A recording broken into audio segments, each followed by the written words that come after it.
You're listening to the Greeks Gridiron. Now here's your host, Ethan Haristadoulou. Good afternoon, everybody, and a happy Friday to you all. Welcome back in to the Greeks Gridiron. I am Ethan Haristadoulou, and it's that time again, as we always do every Friday, diving into predictions, this time going into week number 10 of the NFL. We're going to go through all of Sunday's slate of action from that very first bright and early game overseas in Berlin, Germany between the Falcons and Colts all the way through the Sunday Night Football matchup. And as always, a reminder, we preview Monday night's matchup on Sunday early in the day, so make sure you are subscribed so you don't miss out. We're coming off the heels of a terrible Thursday Night Football matchup. I don't really know if there's much else you could really say about it. Very slow, methodical game, and not really in a great way either. 10-7 win for the Denver Broncos. We'll obviously dive in, as we do every Tuesday, on Tuesday, about how the Broncos fared and everybody else in week number 10, so all the more reason to, again, be subscribed. But we're going to dive in with that first matchup bright and early, so like I said, comment down below, let me hear from you, thoughts, opinions on this week's matchups, who you like, who you dislike, and why. And as a reminder, no betting advice here, no gambling advice. I'm a guy that loves football and loves talking to you all about said football. So we start with that game in Berlin, Germany, overseas, as the Falcons and Colts go head-to-head here, and obviously the Colts making a massive move this past week at the trade deadline, bringing in cornerback Sauce Gardner to help fortify a defense that could definitely use some help on the backside of things. And the way I see it right now, this is a perfect timing sort of situation for Indianapolis, because the Falcons, of course, no shortage of offensive skill talent to work with here, as you of course have Drake London there, but even a Kyle Pitts as well. Sauce Gardner, being as talented as he is and also being a bigger corner, matches up well against these two guys specifically.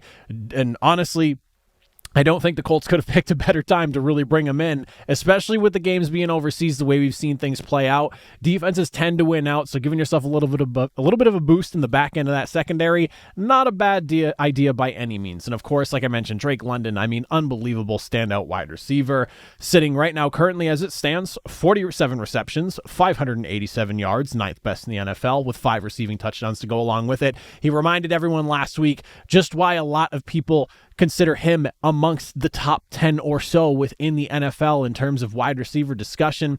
Now, the one thing I did want to get in on this, because it's interesting to me, is that Sauce has been catching a lot of flack since this trade happened as like an overpay, and a lot of people keep bringing up the 1 interception since 2022. And while that's all fine and good, and I understand that, interception's the sexy statistic for corners, and interceptions mean you're ball hawking, you're making takeaways, you're flipping the ball for the offense rather. But the reality is, he's also posted a season-long completion percentage of only 55% or more once in his entire career. This guy is a shutdown corner for a reason. Only one time in his career has that season-long completion percentage been above that 55% mark. And just because I was curious as to how this fares against some of the other elite corners in the NFL, guys who can't say that, and while yes, they may have higher interception totals, Sauce Gardner doesn't see a lot of balls come his way because he's such a sticky corner and his coverage is so good. But you look at some of the other guys that can't say what Sauce Gardner can say with that 55% completion number: Pat Surtain, Trent McDuffie, Jalen Ramsey, Christian Gonzalez, AJ Terrell, all very notable high-end corners in the NFL. Derek Stingley was actually the only other cornerback that I could possibly find who was able to say the same thing, where they've posted that completion rate higher than that number just once or fewer in their young careers. So I'm excited to see what Sauce does here. I think this is a great week for him in Indianapolis to make his debut ultimately and help try to slow down what could be a dangerous group of pass catchers from that Atlanta Falcons team. Now, on the flip side here, I'm really curious to see how Bijan Robinson fares in this game here, because like I said, offense has been very wonky overseas. It always is every single year. This year, obviously, being no exception. And Bijan Robinson's production has definitely fallen off a little bit, and the way things have gone the last 3 weeks with his production, again, kind of falling off a cliff the last 3 weeks, averaging just 3.2 yards per attempt running the football in these last 3 games. This is coincidentally the Atlanta Falcons staring down an 0-3 record in that time. So for him trying to pick things back up, but you're going up against the Indianapolis run defense that's amongst the best in the NFL, currently sitting on just 87 yards per game allowed. They have the 7th best run stuff rate according to Next Gen Stats. They're tied for 10th in terms of yards per attempt allowed. With no DeForest Buckner in tow, though, he's going to miss the action for this one. There could be a possible resurgence in some of the production we get out of Bijan Robinson. So I'll be curious to see how Indy's defense fares holding up against him, and just Bijan Robinson being able to get back to, at one point, a lot of people considering one of the best players in the NFL this season. With the pace he was on, he was leading the league in yards off of the line of scrimmage. So we'll see what happens this week. There's a good opportunity, especially with the struggles we've seen from Michael Penix, getting back to feeding the ball to Bijan Robinson and going his way, whether it's on the ground or getting the football in his hands, should be the utmost in terms of priorities for the Atlanta Falcons offense. I'm also, of course, really concerned with what we saw out of Daniel Jones last week. 5 total turnovers. He could have had a 6th one if it wasn't recovered by Tyler Warren, a fumble on the ground. So definitely an interesting matchup between two teams that have had, the Falcons have had varying degrees of issues offensively this season with a defense that has come on very strong this year, whereas the Colts has kind of just shocked everybody this season. And then Daniel Jones is coming off of just an absolute nightmare performance. I think it kind of puts the game a little bit more up in the air than it would have been had last week gone more in Indianapolis Colts' favor. That being said, I do like the Colts here for the W. I have them winning something along the lines of like 26-20. I don't think they run away with the game by any means. I do think, though, that we do see a little bit of scoring, fair amount, nothing too crazy, but I do think ultimately the Colts have a little bit more juice in the tank. And despite the fact that after what Daniel Jones showed last week, I am a little bit nervous about him maybe like that being the like pumpkin game for him and he turns back into New York Daniel Jones. We'll see. But I do think the Colts have more in the tank to get it done. So I'll take Indianapolis. Tight affair, 26-22 contest. The next one we'll look at here going into that early window, or I guess like the later window, but still the early window on a typical week when we're not talking games overseas. We got ourselves the Saints and Panthers here, and I think all eyes absolutely have to be on Tyler Shuck going into start number 2 of his career. It obviously was not a great performance for him against the LA Rams last week, and now Carolina coming in, and I've got to say, not exactly the easiest defense to go against either here. They have been really good. You take out the Buffalo game aside, where they got their doors blown off the Bills coming off their bye week. The Carolina Panthers run defense has actually been fairly phenomenal for the most part, especially the last month or so. Again, you got to look past the Buffalo game, but beyond that, the numbers have been really, really good for them. Then you also look at kind of what's going on in the backside of that defense as well. You look at a J.C. Horn, somebody who had nearly his career derailed early by injuries, turning into one of the league's best cornerbacks, one of those shutdown type of guys that you can rely on. This defense is no slouch, and I am a little bit worried about what we could see from Shuck going into week number 2. This one being in Carolina as well. Panthers feeling good, coming off a massive win last week over the Green Bay Packers in upset fashion. Definitely not an easy task for him. And then on the flip side, you look at what the Panthers have been doing offensively. It's the Rico Dowdle show, and it's no more, no less. It really is all about what he's been able to do on the ground for this team and how he's brought this offense to life when he was given that opportunity to start while Chuba Hubbard was on the sideline dealing with an injury for a few weeks. New Orleans has been allowing about 129 yards per game on the ground. They're a bottom 10 run defense, bottom 10 in runs over 10 yards or more allowed as well. So they're prone to big plays on the ground. They're prone to letting teams move on the ground. Rico Dowdle, as we've seen, has been snatching the souls of defenses every single week he's been given the opportunity to start. We saw him obviously take second fiddle to Chuba Hubbard when he returned from his injury, and Carolina was like, well, that didn't really go that well, and we can't really deny what Rico Dowdle's been doing, so he's going to be our starter again going forward. And he basically paid them in a big old thank you last week as well with the performance he had on the ground. So, I mean, if you can't slow down Rico Dowdle, who, wildly enough, in only 3 starts is currently 4th in the NFL in terms of rushing yards, 4th in the NFL in terms of runs over 10 yards or more, and he's 3rd in yards per attempt at 5.6 yards per carry, you've got to be ready for this one here. And I do think that with the way the Saints have played this season, if you can slow down Carolina's rushing attack, I haven't been overly impressed with what the Carolina Panthers have been doing in the passing game. Bryce Young is just not somebody I've been able to get behind so far in his early career. And Andy Dalton obviously when he was in, did not do anything else either as well. The passing game really has not just done a ton for me. And I think from the varying success we have got from the Panthers throwing the football, a lot of it has had to do with defenses just reeling, trying to figure out how to stop Rico Dowdle more than anything else. So I think if you can slow down the Panthers' rushing attack, the Saints, who have played a lot of teams really tight this season, do have a shot of coming away with a win against their division rival. That being said, though, I am leaning towards a more lower scoring affair for this game here. I think the Saints make the Panthers earn this win here, but I think the Panthers get the job done. I have it something along the lines of like 21-13. I don't really know what to make of Tyler Shuck yet. It's way too early to decide at this stage in his career. He has literally one start under his belt and like a half a game and some change maybe prior to the week ahead of that one. So I'm going to go with the Panthers win. I'm going to think Panthers defense gives them some trouble, especially on the road in Carolina. But I do think the Saints, as they've done with a lot of teams this season, make them earn that victory. So 21-13, we'll take the Panthers there. Giants and Bears is the next one on tap. And I mean, if you wanted to, we talked about a hospital game last week between the Giants and the 49ers. I mean, the Giants and Bears is very much a similar kind of discussion here. Both of these teams very banged up, either offensively or defensively, depending on who you're talking about. For the Bears, it's that defense, and you can't really ignore it at this point here because we saw just how poorly this defense was operating last week against. And it's the Cincinnati Bengals team that has T. Higgins. It has Jamar Chase. I get that, but it's still Joe Flacco at 41 years old now throwing the football, 40 years old, whatever he is. He's over the 40 mark, though, and they got absolutely diced up, and a big piece of that obviously has to do with the fact that you're missing a Jalen Johnson, a Kyler Gordon, a Terrell Smith, and on top of that, there's other guys that you're looking at now who could potentially miss this game or are going to miss this game, like Dio Odengbo's done for the season now with the injury he sustained last week. You have Josh Blackwell in concussion protocol, TJ Edwards, Dominique Robinson, all of these guys missing practice on Wednesday and Thursday. And as it currently stands right now, I don't have Friday's reports, but there's a chance that some of these guys, if they pop up DNP again, they're not playing this week. So there's a lot of injury concern on just the defensive side of the football alone with Chicago. And then the Giants offensively, not in much of a better place.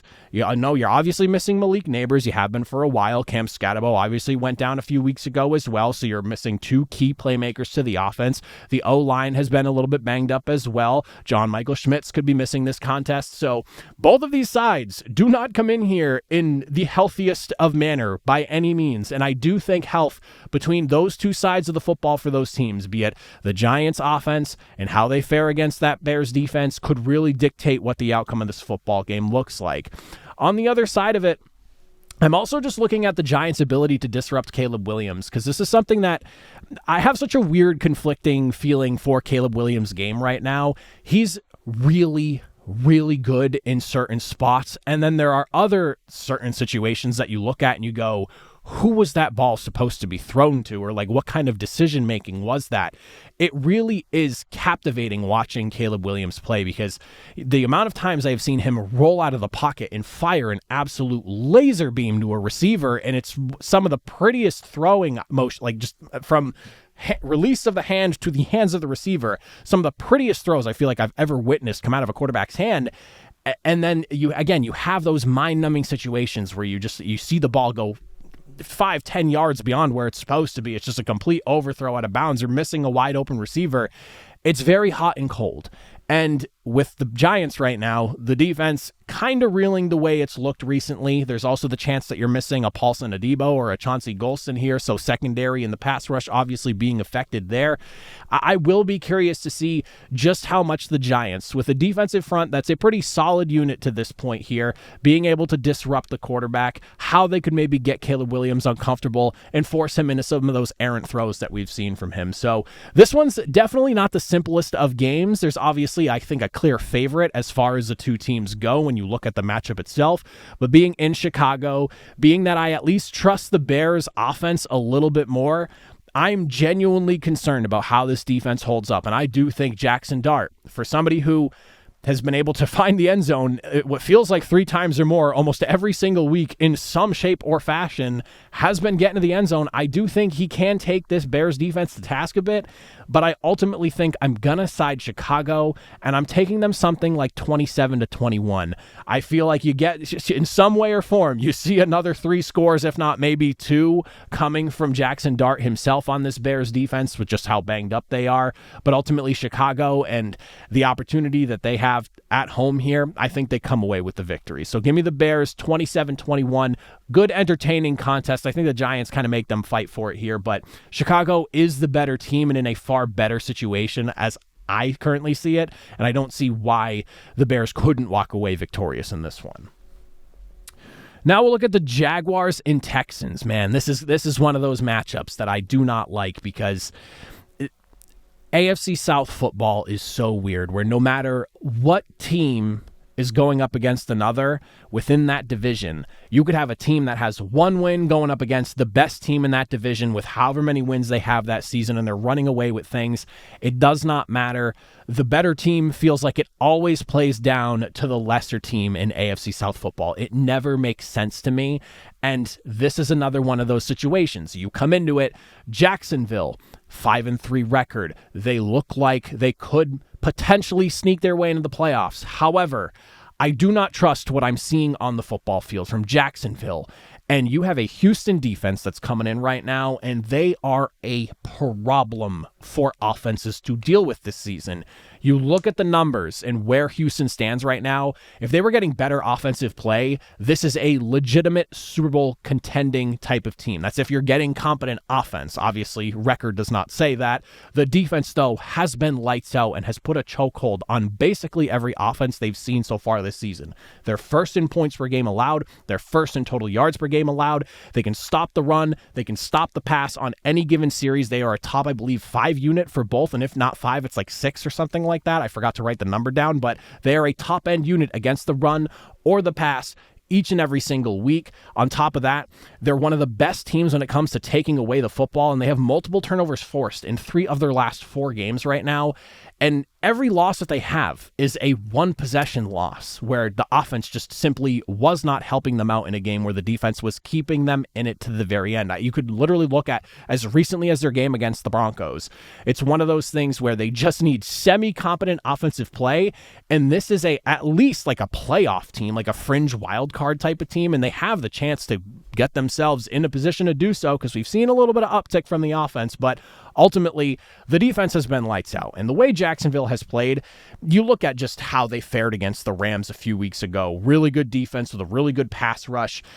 You're down now Travis Hunter. You're leaning on Travis Etienne, who can only do so much for you as a running back. Brian Thomas Jr. and Trevor Lawrence have not been able to get on the same page this season. It's been a really wonky and ugly season for the offense in Jacksonville, and I don't know how I can realistically trust them against this Houston Texans defense that, despite everything that's gone on with them offensively, I've known each and every single week going into the game, their defense is going to give their opponent problems and keep the game at least close and potentially winnable for them, and the offense just has failed to come through more than it has, or has not rather. So on the flip side, we also look at Davis Mills. Sounds like he's going to be the one starting for this team, at least as of me recording this. That seems to be the direction it goes. If CJ Stroud by some miracle ends up starting in this game, like, hammer the Texans for me. This is the only reason why I'm a little bit cautious with this one. That being said, if there was ever a defense that I had to pick for Davis Mills to start against, it would probably be the Jacksonville Jaguars defense. They're allowing the 6th most passing yards per game right now. They're tied for 4th in the NFL in passing touchdowns allowed. On top of that, you obviously lose Travis Hunter just last week, I believe. Is that when that happened? Yeah, I believe it was last week. And so now secondary, obviously a little bit thinner for a group that has not really been that effective as is. Couple that with the fact that the pass rush has been a bit of a nightmare in Jacksonville. They're currently sitting on 10 sacks this season right now, which is the league worst. They have the 6th lowest pressure rate in the NFL, which is surprising considering some of the talent you have on that defensive line there. And then you look at what Houston has done. Like I said, it hasn't been pretty. It hasn't been great. It feels like it's gotten a little bit better the last few weeks, especially the offensive line play and pass protection. It has definitely improved. And now going up against a Jacksonville defense that has been really soft when it comes to stopping teams through the air and just being able to create problems for quarterbacks. If I had to pick a game, it might be this one here. Nico Collins and Dalton Schultz are the two key guys I'm really looking at, especially with Jacksonville's defense. They're actually currently allowing the second most receiving yards per game to tight ends this season. So D'Amico Ryans has been on record recently as saying that they want to get Nico Collins more involved, but I also would not be surprised if they're able to create some mismatches with Dalton Schultz and maybe he has himself a really big game here. It's just something that Jacksonville has struggled with all season. That being said, as far as who I think is going to win this one, I am going to take the Texans in this one here. I think the defense is going to keep this game really tight, really low scoring, really close. And I ultimately think offensively, you should be able to take advantage of Jacksonville. This could be one of those trap games, though, for like Houston's side where you're expecting a softer pass defense, but they come in and they surprise you. You got a lot of youth in the wide receiver room right now that could put you in a position where miscommunication could completely blow up some passing plays, and maybe you give the ball away once or twice in this one here. But I like Davis Mills as a quarterback. I think he's a solid enough option stepping in as a backup in this game if he ends up playing, that he should be able to take advantage of Jacksonville just enough. And again, that defense, I think, might have themselves a bit of a feast against Jacksonville this week. If CJ Stroud ends up playing, hammer the Texans. I'm all for it. I really like them. And I think with CJ Stroud in tow, I wouldn't even really have as much that I've had to say about this game, just because I do think that Jacksonville's one of those teams trending in the wrong direction where Houston's trending in the right. So if CJ Stroud starts, I'm Texans all day, not even close. But I'll take Houston like 20-10, something along those lines. I think the Texans defense, though, gives Jacksonville a bit of a problem this week.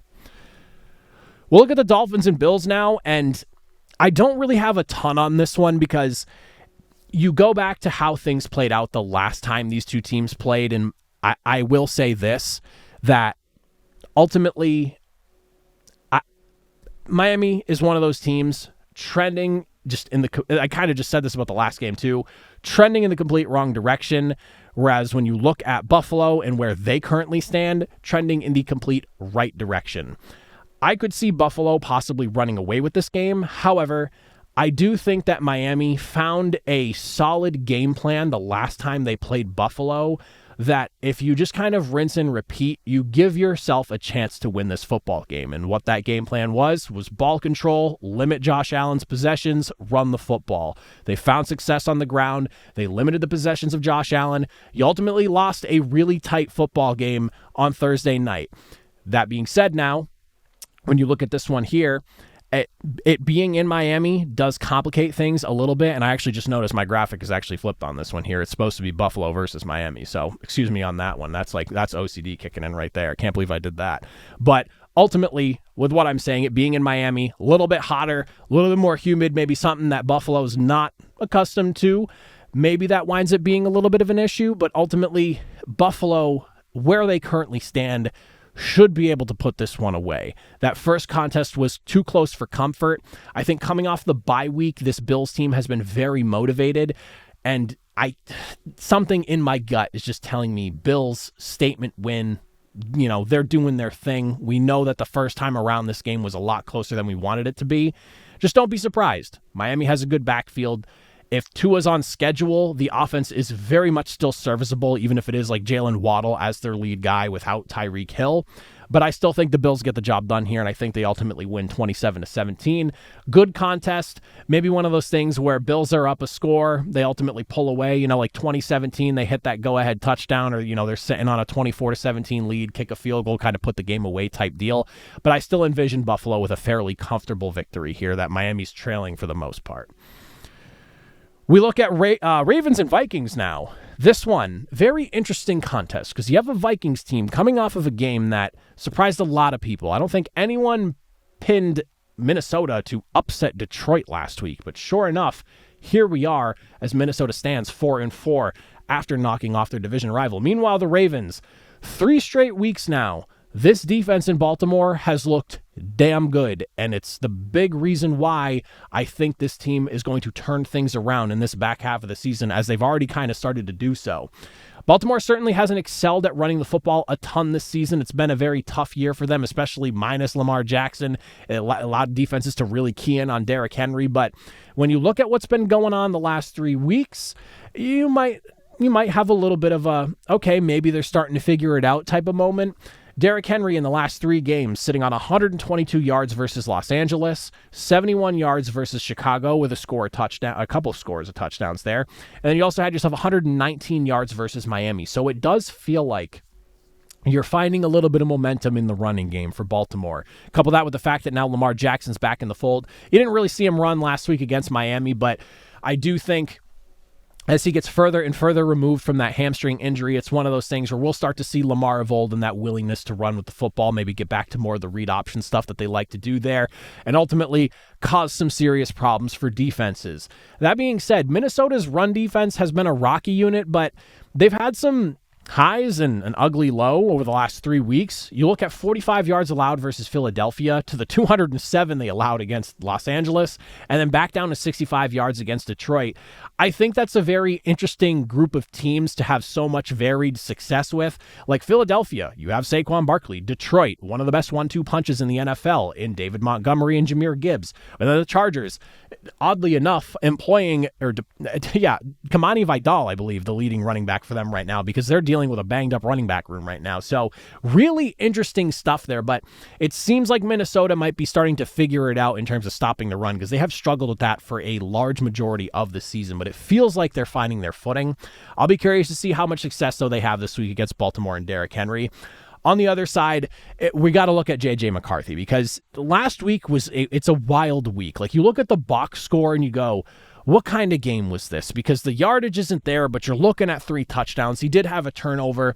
It was one of those games where Detroit had a really hard time getting out of their own way, and it ultimately set the Vikings up offensively for a lot of success. And also, on top of that, they found a ton of success running the football against Detroit's defense, and that put, ultimately, J.J. McCarthy in some good spots, throw a couple of good touchdowns, run one in himself as well. So it wasn't a perfect game by any means. It wasn't a bad game by any means. It was like so-so, and I don't really know what to make of J.J. McCarthy at this point now, because you have the start of the season, and what we got from him was not really great. Now, this time around, he's back in the fold. 3 scores to a turnover. We'll see where he goes from here. But he's definitely got his work cut out for him against this Baltimore Ravens defense. Like I was saying, Baltimore's defense seems like they're starting to figure things out, and you look at their last 3 games. So we're talking week 6 against the Rams in Los Angeles prior to their bye week, as they started to get healthier. A lot of people pointing at the fact that this Ravens defense was abysmal. And yes, it was, but they were also extremely banged up. I think they were missing 6 or 7 starters at a given point during the first few weeks of the season, as players just kept dropping like flies. Now they start to get healthy in that game against the Rams. They only give up 17 points in a much tighter affair than I think a lot of people anticipated for Los Angeles, especially with it being a home game for them. And then on top of that, you come out of the bye week, 16 points allowed, and then last week against Miami, just 6 points allowed. This Ravens defense is figuring it out. They're getting healthy, and they're starting to look like the unit I think a lot of people anticipated them being coming into the season, as opposed to what we initially got during the early portions of the season.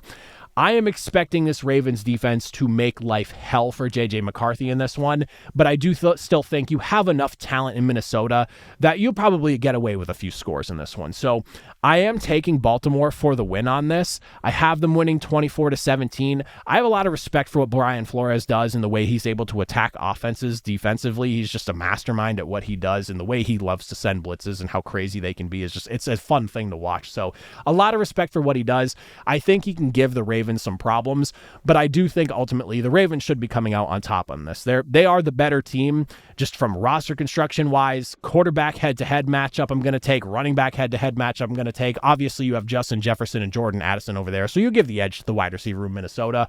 But I do think this Ravens defense we've seen for the last near month is more along the lines of what this defense actually is, and I give a big edge to the Ravens defense if that's really the case, because this Vikings defense has been imperfect this year. So Ravens get the job done, 24-17, a little bit of a lower scoring affair, because I do think defenses ultimately win out, but I do think the way the Ravens are set up right now might just be a little too much for that Vikings team to handle, even with this game being in Minnesota. This next one of those games that if it was up to me, we wouldn't even be talking about it. Browns versus Jets. I think the question you're asking going into this game here realistically is just, can you trust Cleveland's offense enough to win this football game? The Jets obviously in sell-off mode going through the trade deadline. They go ahead and they get rid of Sauce Gardner and send him packing to Indianapolis. They also thank Quinnen Williams for his service. They send him off packing to Dallas. So the defense has at least gotten worse. I don't really know how you could spin that any other way. There is absolutely no way you could have walked away from that trade deadline saying, our defense is, it's fine. It got better without those guys. Like, there's no way you're saying that. And it wasn't a great defense to begin with. Now, on the flip side, you got a Cleveland team where their offense is not great by any means necessary. I don't really know how else to put that. Dylan Gabriel has averaged just 5.4 yards per attempt, which is worst amongst all qualified quarterbacks according to the NFL's next-gen stats. He's also 35th among quarterbacks in terms of passing yards per game this season. And I think there's like 3 or 4 guys below him, and they're not starters. They're guys that like played a game or two this season. So he is not he's not necessarily been the best QB for this team. And I think a lot of people are wondering when the heck we're going to finally see a change at quarterback in Cleveland. I definitely think we should be seeing it at some point here. That being said, I'm looking at Quinshaw Judkins and what he could potentially do for this offense, especially now that Quinnen Williams is gone from that defense. I think the interior of that defensive line is going to be far weaker, and it's something you want to exploit. Quinshaw Judkins, in my eyes, is truly the engine of this offense and is a big reason why Cleveland's even been able to hang around with some of the teams that they've played. The defense is obviously a big reason as to why the games have stayed close, but Quinshaw Judkins and what he's done in his time with Cleveland so far, very short time in Cleveland at that, because he wasn't even there week number 1 of the season. Nearly 500 yards rushing, 5 rushing touchdowns this season. He's set and ready to go after leaving the game against New England back in week number 8. I think if he can just get a steady, healthy serving of touches in this game, put the ball in his hands, let him be the playmaker that he is for this offense, you keep things very short and simple for Dylan Gabriel, I think the Browns have a legitimate shot here. On the flip side, I'll be curious of how this Jets offense looks. Breece Hall, clearly unhappy, and I think not thrilled that he didn't get traded at the deadline, and a lot of people assumed he might be on the move there. You also have to wonder just, what are we going to get from this offense as a whole now? Because last week, I don't really know what to make of what we got from their last game, rather. I don't know what you can really make from that performance, but I do think that there's definitely a chip on Justin Fields' shoulder. But you're staring down the gauntlet with Myles Garrett opposite of you. Now, Cleveland's pass rush as a whole has not necessarily been they're not the worst by any means, but they're definitely not as good as they were maybe in the earlier portions of the season. Like Myles Garrett's 5 sacks last week have kind of inflated their numbers in terms of just pass rush as a whole. Or not last week, 2 weeks ago when Cleveland last played. But it's one of those things where if you can't slow down Myles Garrett, I am genuinely concerned as to what this offense might look like. Like, I go back to how the Jets offense looked against the Broncos overseas a few weeks ago, and that's kind of where my concern takes me, is to like a performance along those lines. So I ultimately think that this is a coin flip type of game. I don't really know who's coming out victorious in this one. I would have to imagine the Browns have a little bit more in the tank, and on top of that, I mean, the Jets flat out basically just said, like, we're not trying this season. So Cleveland, on the flip side, feels like they are trying. Kevin Stefanski and company, I feel like, have a shorter leash than what's going on with New York and Aaron Glenn. So they're definitely fighting for wins despite where the season currently stands for them. I'll take the Browns. I'll take them 17-13. I think this one's going to be an ugly contest. Now we'll look, Now we'll look at the Patriots and Buccaneers. This is probably one of the most exciting matchups of the weekend. You have a Patriots team 7-2, surprising everybody with where they stand. And of course, Drake May has looked unbelievable. On the other side, you got a Buccaneers team fighting for the top of the NFC right now as it currently stands. You have Baker Mayfield playing at an MVP level himself. Emeka Egbuka has been awesome to watch. And I really think when you boil down this game, you got to go to take a look at the quarterbacks. Both of these QBs, like I mentioned, MVP caliber players this season. Yes, Drake May is absolutely in that conversation. And yes, Baker Mayfield, absolutely in that conversation. Drake May right now, and this isn't just like, oh, the eye test. This is, the numbers back it up. He is throwing the best deep ball in the NFL. He and Sam Darnold are like neck and neck with each other right now in terms of just like completion rate, yardage, touchdowns thrown, how effective they are at getting the ball pushed down the field. So Drake May, with the best deep ball right now in his second season, it's not just, oh, I'm saying that, it's the numbers back it all up, and everyone's starting to wake up to it too. Baker Mayfield on the flip side, I mean, you need a game-winning drive this season. Baker Mayfield has come through far more times than not so far through the year, and when you look at how these two teams are kind of setting themselves up in this game here, both QBs without key wide receivers, Mike Evans, Chris Godwin, obviously going to be absent for this one here. And for what it's worth right now, it seems like Kayshon Boutte might not be there for the Patriots as well. And he has been a big piece and a big reason as to why Drake May has found so much success pushing the football down the field. Both teams on top of that could be without a running back as well. Bucky Irving, obviously been out for a while now. It seems like Ramondre Stevenson might be missing this game. So the offense is kind of setting themselves up in a really similar fashion with things and issues that they're both dealing with here. But it comes down to just slowing those quarterbacks down. You look at the pass defenses between the two teams. They're actually pretty close numbers-wise. About a 5-yard per game difference between the Bucs and the Patriots. Tampa Bay has a slight edge in pass rush production, a few more sacks than New England does this season. New England's given up a few more passing touchdowns than Tampa Bay, but it's not anything wide. It's like 15 touchdowns to 11, which isn't a massive deal by any means. So both these teams stacking up pretty well in terms of what they deployed defensively. I'd probably give the secondary a slight edge to New England just because I really like Christian Gonzalez. I think he's one of the best corners in the NFL, and he is an absolute stud when he's on the football field. Not to say that Tampa Bay has slouches on their secondary, because I think they're a nice young and up-and-coming group themselves, but I really, really like what Christian Gonzalez is developing into. And on top of that, Marcus Jones has kind of turned into one of the best slot corners in the NFL right now. So I really like what they've got cooking in the secondary just from like a player standpoint. But overall, this is two teams that from the quarterback to the defenses that will be defending against them match up extremely well and fairly similarly in terms of just like overall production. So slowing down either side's quarterback is going to be key here. The other thing, and I kind of briefly just touched on it, is which one of these teams establishes the run more effectively. The reason I say that is because Bucky Irving, obviously out. Ramondre Stevenson, obviously out. But then the numbers, how these two teams stack up against the run. The Patriots, they are the best run defense in the NFL, and it's by a bit of a margin. They're the only team below 80 yards per game allowed right now, sitting at 75.4 per game. They've also got the third best run stuff rate, according to Next Gen Stats. Tampa Bay is given about 20 yards more or so per game right now. 9th best in the NFL at 92.6%. So not exactly 20, but close enough. 4th best run stuff rate in the NFL. Obviously got some big dudes in the middle of that defense over there.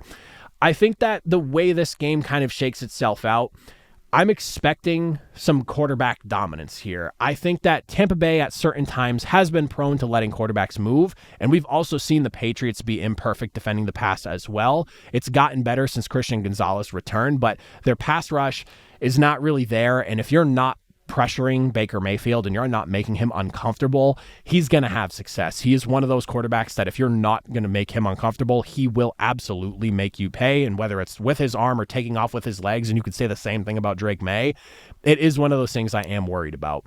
Ultimately, though, with it being in Tampa Bay, it does help me lean slightly to Tampa Bay, but I do have like a really sick feeling in my stomach about taking the Buccaneers in this one, because something in the back of my head is telling me that maybe the Patriots get this one done here.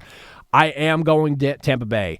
I'll go 29-27. I think we get a little bit of a shootout here. I think both quarterbacks playing at the MVP levels that they've been playing at take over this game, and we get ourselves a really fun contest in Florida, and I'm really looking forward to it. But don't be shocked if New England comes out on top on this one. If they can make things one-dimensional for Tampa Bay and they force Baker Mayfield to throw the football 40-plus times, that's not necessarily the recipe for success for Tampa Bay this season. Drake May, the way that offense is kind of working itself out right now, I am definitely concerned, a minus a Kayshon Boutte, because I think he is like the key to getting this passing attack to be able to push things downfield.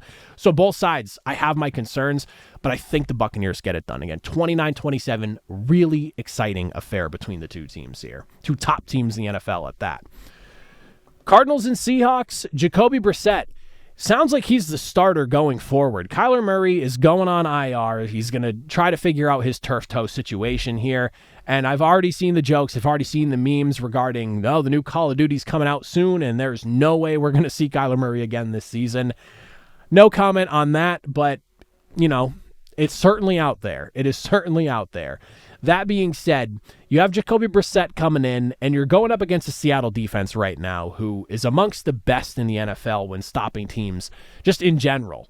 Touchdowns allowed, total touchdowns allowed, that is. Tied for third best in the NFL at just 15 touchdowns given up.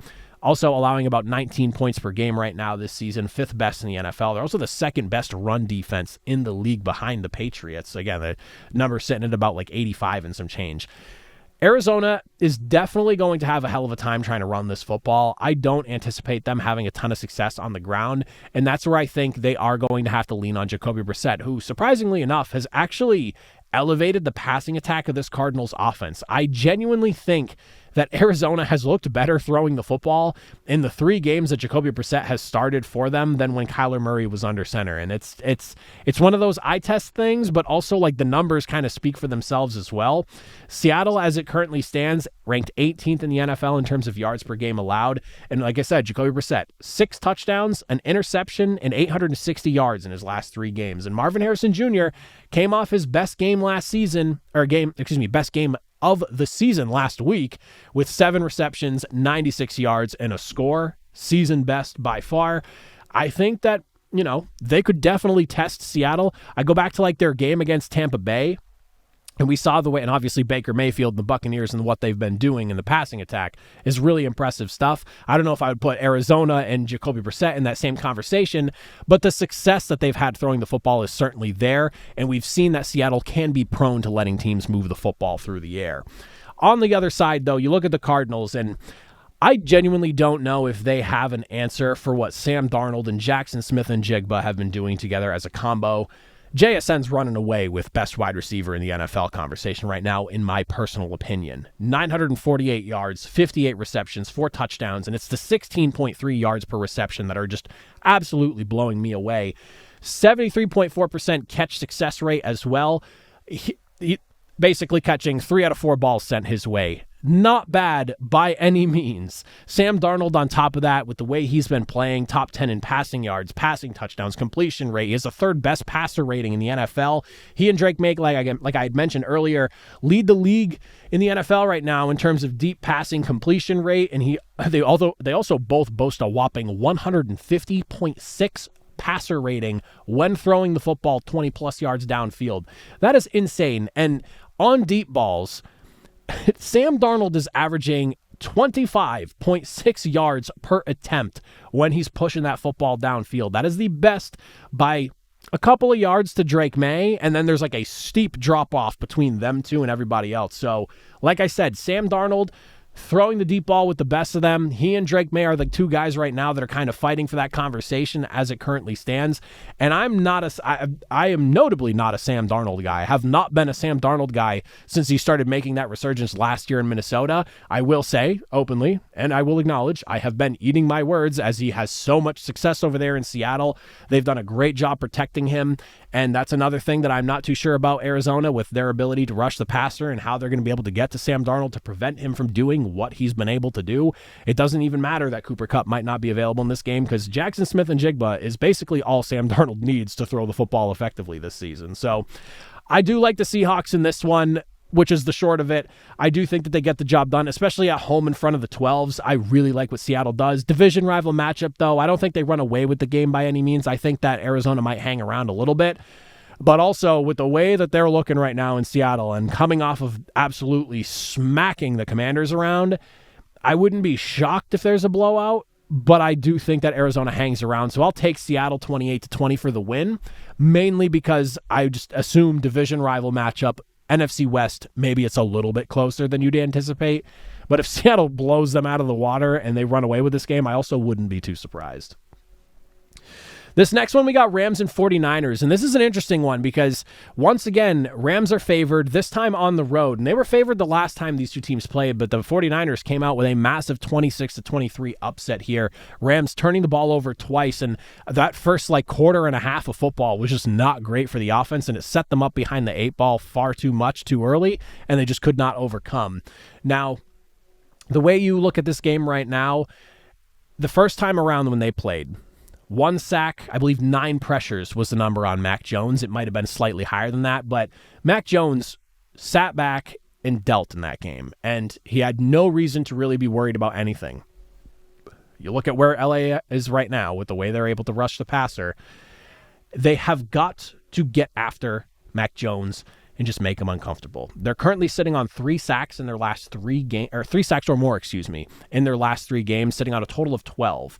So they're able to get after the quarterback. They're able to generate pressure. They actually rank second in the NFL in terms of total sacks so far at third rather, with 27 sacks. So if you can get after Mac Jones and you can make him uncomfortable, he's prone to errant throws. He's prone to making bad decisions. We've seen it in the past, and I basically laid this out the first time these two teams played, and just the Rams could not get it done for the life of them in this matchup here. But you look at Mac Jones versus pressure versus not with pressure, 2 touchdowns, 2 picks, 52% completion rate when he's under pressure.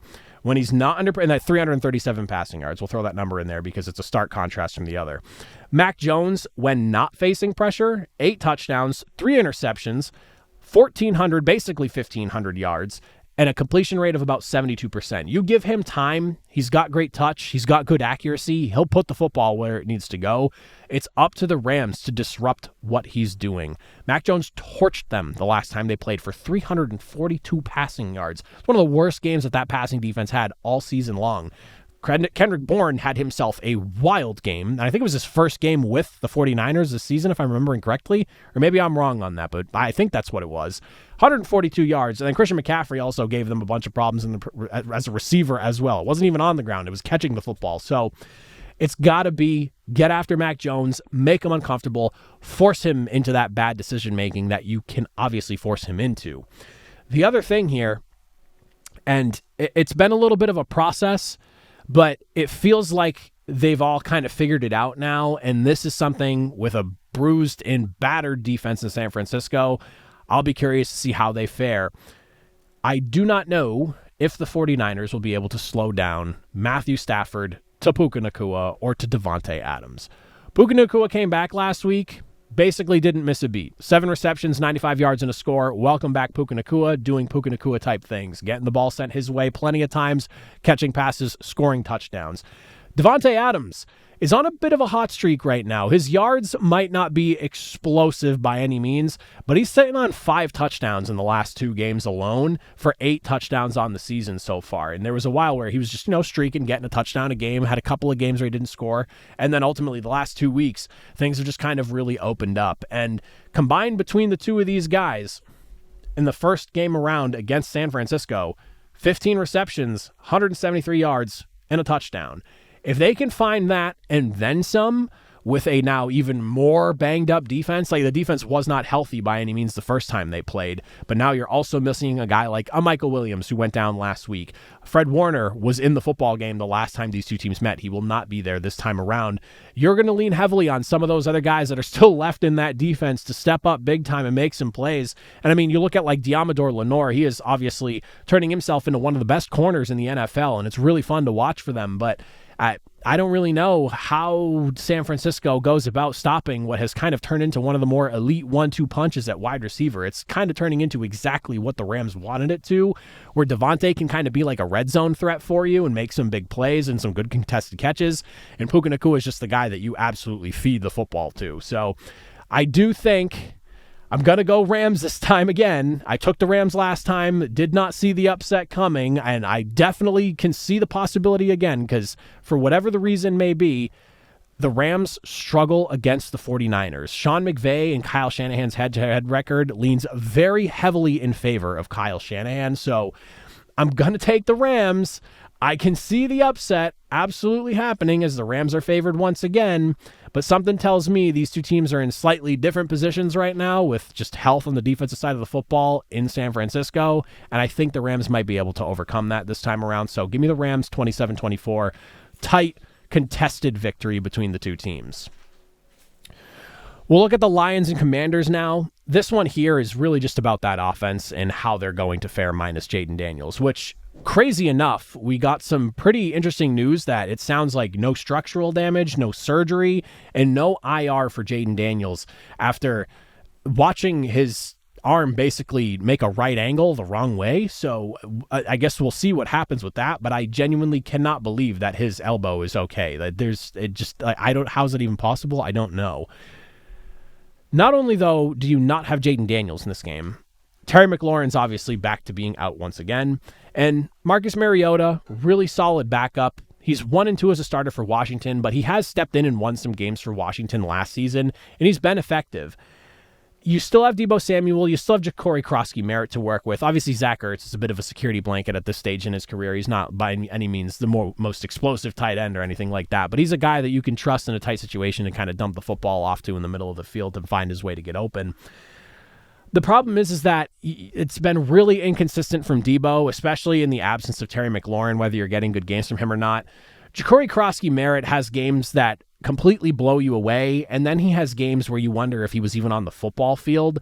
So I am a little bit concerned with what we are seeing from this team just overall from like a 1,000-yard view, and now being without Jaden Daniels again. I do not think it's also helped this offense that you are just having a bit of a rotating carousel at quarterback with Jaden Daniels basically starting, missing time, coming back in, missing time again. Like, that hurts an offense. That's not ideal. Offense needs consistency, and you need the same guy in at quarterback. It almost hurts more that you're flip-flopping back and forth as opposed to like going from one guy to another guy for an extended period of time, kind of like what San Francisco is dealing with. Like that, at least they're missing their guy, but it's been consistently the same guy in for them in that time that he's been missing. So that's kind of to the benefit. Whereas this, you're just kind of flip-flopping every few weeks now, it feels like, with Washington. So Detroit's defense hasn't been perfect by any means. Like, they're missing guys, don't get me wrong. Like, it sounds like Kirby Joseph might be missing in this game again as well. So, like, there's definitely, some banged up players in Detroit's defense, and they've been giving up about 22 points a game. But I'm genuinely concerned about the direction of the offense in Washington right now.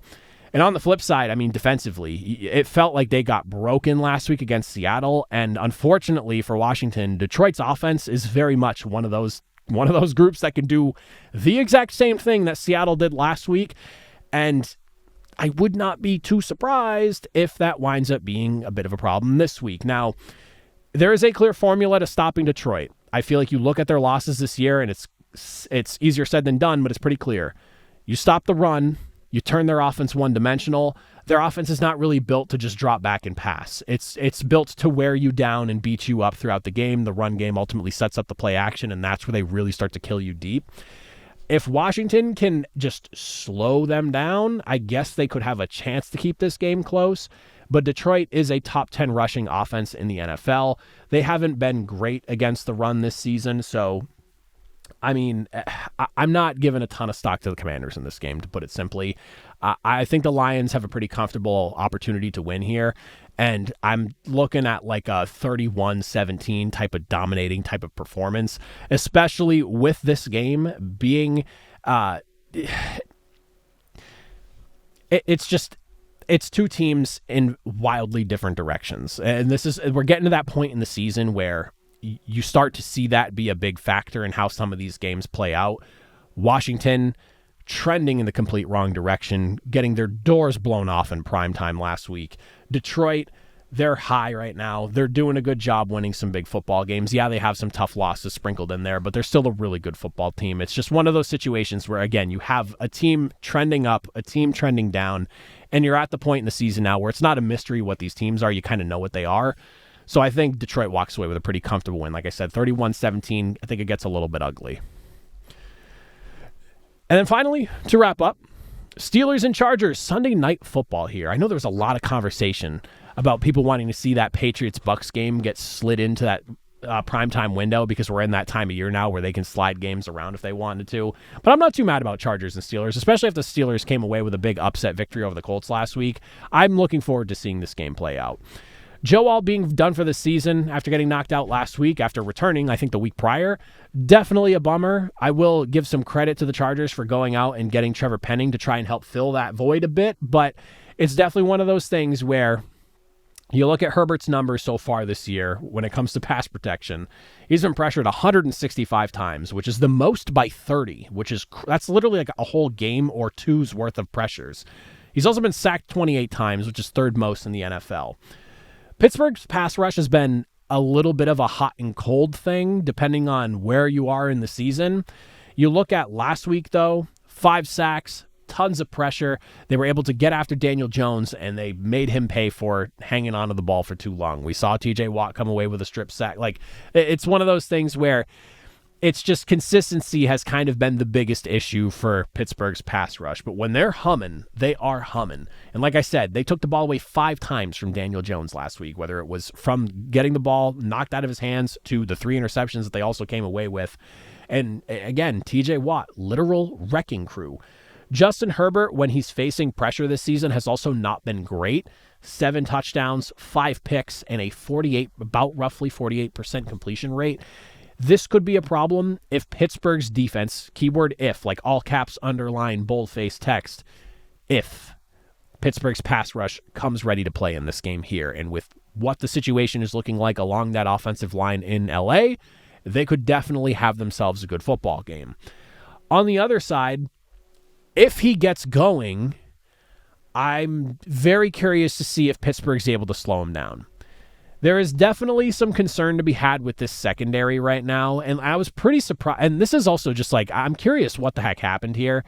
Beanie Bishop getting released just flat out by the Steelers. I think it was last week, or maybe it was this week. I don't remember exactly when it happened, but I remember seeing that pop up in my timeline and thinking, wow, for somebody who had, I think, 4 picks last season, playing slot for them a lot out of necessity, I was surprised that they ultimately just let him go and that he's not. He did not have some sort of role within this defense here, especially with a secondary that's not looked great. You look at the numbers, 278 yards per game allowed through the air, league worst, by a bit of a margin as well. Joey Porter, since coming back from injury, hasn't looked great. He's definitely struggled. He leads the league in targets, receptions, and has allowed the second most receiving yards, which is at 242, since he has come back from his injury. That's all per next-gen stats in the NFL. Justin Herbert, though, what he's been able to do when he gets going is a bit of a problem for defenses. He's put on a cape for this offense, and it's one of those things that I don't think a lot of people anticipated it, because you saw the way the offense in LA played last season. It was very run-heavy style offense, and it almost feels like the Chargers kind of did like a whoop-de-wop thing with everybody where they were like, yeah, we're going to go bring in Najee Harris, and then we're going to draft Omarion Hampton, and we are going to pound the rock. And now Justin Herbert is amongst the top in the NFL in terms of passing yards right now. So it was a bit of a weird situation, and that was before they went down with injury. Everyone was expecting run heavy, and Justin Herbert came out week 1 slinging the rock. So he's sitting right now, second in the NFL with passing yards at nearly 2,400. He's second in the NFL in passing touchdowns at 18 right now. He obviously has a talented group of wide receivers in Ladd McConkey. Keenan Allen's been great in his return with LA. Quentin Johnston obviously had a really hot start to the season. Been missing some action, maybe not quite to the level of what he was early in the season, but definitely showing that in that early portion of the season, he can be a threat, especially downfield for this offense. And then, of course, the big story right now with tight end Oronde Gadsden just coming out of nowhere and being an absolute baller over the middle of the football field for them. I will be curious to see if that pass rush does not get home and Pittsburgh is just in a situation where Justin Herbert's getting the ball out too quickly for them. Are we going to be watching Justin Herbert just carve up this defense? I do think that's a real possibility. As far as who I think is going to win, though, take home the Sunday Night Football matchup, this was a tough one. I think both of these teams have some obvious flaws in varying ways, and they've shown some ugly football in varying stages in this season so far. But I think I'm going to go Steelers on this one here. I wouldn't be shocked to see the Chargers come away with a win, especially with the fact that Pittsburgh is obviously traveling all the way to the West Coast for this one. This can be a weird start time because it's a Sunday night football game, but for the Chargers, it's basically like an afternoon window type of game for them if they were at home. So not like the worst thing in the world. Like if this is a 1:00 game, that time difference might be a bigger factor, but you're basically looking at like, this is like a 4 p.m. Eastern, I guess technically 5 p.m. Eastern because the kickoff's around like 8 o'clock. So that kind of works out in Pittsburgh's favor. The travel's obviously still a thing, but definitely not as egregious if they were playing like a 1:00 game, which I like for Pittsburgh. But I do think they get the job done. 25-21, I think it's a good one here. Ultimately, the O-line is my biggest concern in this for the Chargers right now, and until we see what they look like, minus Joe Alt again this time around and how Trevor Penning fits in things, if that pass rush gets going for Pittsburgh, it's going to be a long day for the Chargers, in my opinion. So give me the Steelers 25-21 to wrap up the Sunday slate of games for Week 10 of the NFL. As always, if you made it to the end, I greatly appreciate it. Comment down below. Let me hear from you. Who do you like? Who do you dislike? And why? We will preview Monday night's football matchup on Sunday, so make sure you're subscribed so you don't miss out. But until then, I'll see you all next time. Have a good one.